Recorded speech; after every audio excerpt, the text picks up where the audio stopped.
मला आता खरं तर काय बोलावं ते समजत नाही, कारण की मी खूप भारावून गेलेलो.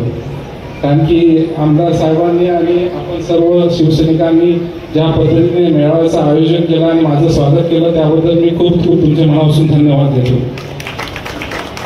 साहेब, मी प्रवेश करायचं कारण एकच आहे की जेव्हा जेव्हा एकनाथ शिंदे साहेबांचं काम बघतो, त्यांनी येसाळवाडीला आल्यानंतर 1.5 तास चालून जी त्यांनी त्याचा उपास का काही असताना वरती गेले होते, त्यानंतर दरग्रस्तांची परिस्थिती त्यांना बघायची होती.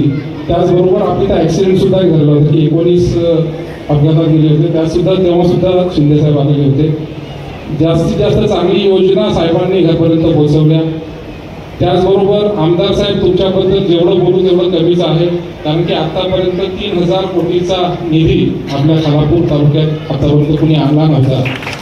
आमदार साहेबांबरोबर 3 ते 4, खरं तर आमदार साहेबांचं मी 2014ला सुद्धा काम केलं नव्हतं आणि 2019ला सुद्धा करता नव्हता. पण तरी सुद्धा आमदार साहेबांना मी जेव्हा जेव्हा भेटेल आपुलकीने विचारपूस करायचे, घरच्यांची विचारपूस करायचे, वैयक्तिक काम असेल ते पूर्ण करायचे, सार्वजनिक कामं तर त्यांच्याकडे घेऊन गेलो तर ते कधीच 2 मिनिटात फोन समोर लावून पूर्ण करायचे. अशा या कामाला मी साहेब तुम्हाला सलाम करतो. त्यामुळे मी तुमच्या कामाच्या प्रेमात पडलो.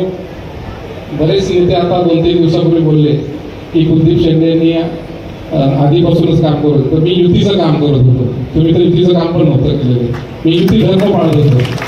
आणि मी आता कोपरगावच्या विकासासाठी आमदार थोरवे साहेबांच्या हातात हात घालून सर्व आमची जे सिनियर मंडळी आहेत, जे मला आता खरं ह्या पक्षामध्ये नवीन येतं असं वाटतच नाही आहे, कारण की माननीय बेबी शेठ असतील, अवसरमल साहेब असतील, अवसरमलताई असतील, सुनीलजी पाटील असतील की ज्यांनी आम्ही राष्ट्रवादीत एकत्र काम केलेलं आहे.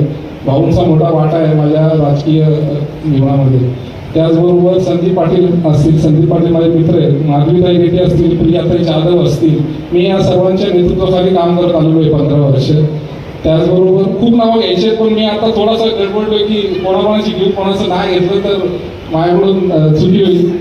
पण मनापासून सांगतो, खूप प्रसन्न वाटतं की आजच्या या ह्याच्यात मी माझ्या जीवनाची चांगली सुरुवात केलेली आहे.